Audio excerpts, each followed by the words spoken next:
कलयुग में पाखंड बढ़ेगा, चालाकी बढ़ेगी, चतुरता बढ़ेगी। कलयुग में त्याग समाप्त हो जाएगा, अपनों को सब त्याग देंगे, ऐसा त्याग आएगा कलयुग में। अपनों को त्याग देंगे सब, अपने किसी को नहीं चाहिए। काम पूरा हो गया, स्वार्थ पूरा हो गया, हम त्याग देंगे अपनों को, परिवार को। ऐसा युग है ये कलयुग। तो कैसे उद्धार होगा फिर?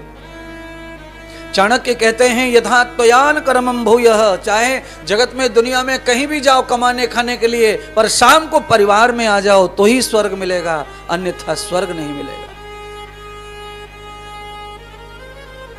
दृष्टवाम आदृष्टवाम ब्रूयते ब्रुवान भवन्ताम श्रवणते यात करणम भवन्ताम भद्रम नेत्रयुक्तान पश्येन रूपम हस्तम न भूयान सेवायाम पदान कृतेन भूयम आगम्यम आगक्षम। स्वर्ग क्यों नहीं मिलेगा?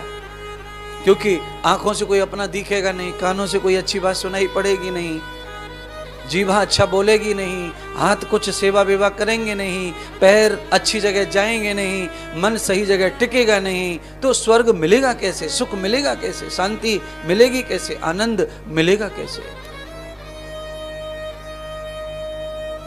तो ये स्वर्ग, शांति, सुख सब कहां मिलेगा? जब हमारा ही चित्त बेकार हो जाएगा, मन बेकार होगा, हमारा ही प्रपंच में ढोंग में पड़ जाएंगे, तो फिर ये सब कहां मिलेगा?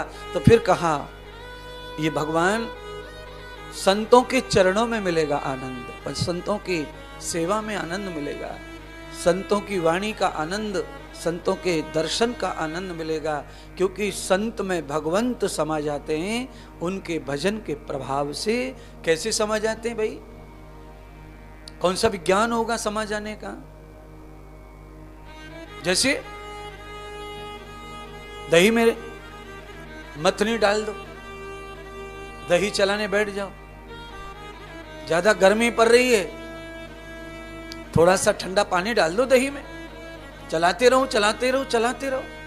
जैसे चलाते चलाते स्वयं अनुकूल होकर मक्खन निकलने लगता है, ऐसे ही आदमी संत जब भजन करने बैठता है तो वो मथ रहा है भगवान को, धीरे धीरे वो भगवान उसके अंग में आ जाता है, उसके हृदय में प्रकट हो जाता है, उसके विचारों में प्रकट हो जाता है, उसके स्वरूप में निखरने लगता है, और उसके नेत्रों में, कानों में, सर्वत्र प्रभु समा जाता है।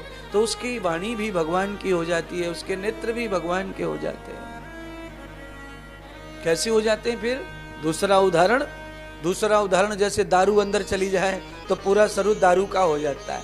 फिर दारू की भाषा, दारू का नेत्र, दारू के कान, दारू के हाथ, दारू के पैर, सब शराब का। शराब अंदर जाते ही सारा शरीर शराब के एक्टिंग करता है। खंबा पकड़ना चाहता है और किसी और को ही पकड़ लेता है, पैर रोड पे रखना चाहता है पर नाली में चला जाता है, क्योंकि दारू बोल रही है। ऐसे ही भगवान भी प्रवेश हो जाते हैं, फिर भगवान बोलते हैं।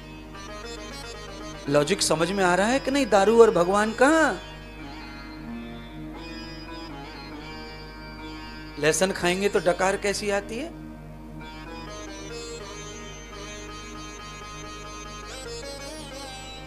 प्याज खाएंगे तो डकार कैसी आती है? यदंतरम तदभयम। आपने जो अंदर डाला है वही बाहर निकलता है। आप कितने भी मुंह में इलायची डाल के रखो, पर प्याज खाई है तो डकार में प्याज आएगी, वो रुकने वाली नहीं है। अगर आज आपने भगवान को खाया है, भगवान को भोगा है, भगवान को भजा है, भगवान को जपा है, भगवान को पाया है, भगवान को देखा है और भगवान के लिए खड़े हुए हो दिन में सुबह शाम, तो आपके हर रोम से भगवान की सुगंध आएगी। ईश्वर झलकेगा, परमात्मा झलकेगा, ईश्वर आएगा, भगवान झलकेगा। यावती गर्मम त्वया दर्शतम प्रभातः आत्मनम नेत्रावयंत ब्रूयान भवन्ताम। कल्पना के तौर पर पानी का रंग बढ़िया होता है, चांदी का जैसा होता है। पानी जब ज्यादा हो तो पानी का रंग आकाश जैसा होता है, नीला हो जाता है। पर पानी नीला दिखता नहीं है हाथ में लो तो, क्योंकि मात्रा कम है और कम मात्रा में उसका स्वरूप सही नहीं आएगा। मात्रा ज्यादा ले लो, स्वरूप सही आ जाएगा पानी का। आप अपने गूगल पे सर्च करो, ट्रेन में चलो, गाड़ी में चलो, कार में चलो, गूगल लगा कर चलो, मैप लगा के चलो, तो आपको जहां भाई नाली पानी आएगा, नदियां आएंगी, अगल बगल में सब नीला नीला दिखाई देगा गूगल पर, फोन पर। सच में पानी का रंग ही नीला है। आप हिमालय चले जाओ कि जब भगवान तुम प्रकट कर लोगे अपने अंदर, तब तुम्हें सब समाधान प्राप्त हो जाएगा कलयुग के लिए। संसार का भला करने के लिए भी भजन करना आवश्यक है। केवल पैसे से संसार का भला नहीं होगा। आप पैसे से मदद किसी की करते रहो, करते रहो, करते रहो, नहीं होगा उसका भला।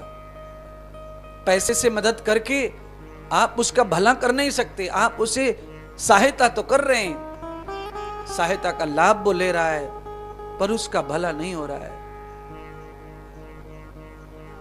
भला कब होगा? जब उसे जो मदद आप कर रहे हैं उसके बदले आप ये कहें कि तू भगवान का भजन कर, मेहनत कर, पुरुषार्थ कर, बुराइयां छोड़, अच्छाइयां को पकड़ो, तो आपका दिया हुआ सहायता उसके ऊपर निखर के आएगी, कमाल का काम करेगा और वो धन्य कर देगा सारी सृष्टि को, स्वयं को भी। नारद वही समझा रहे श्री व्यास जी को।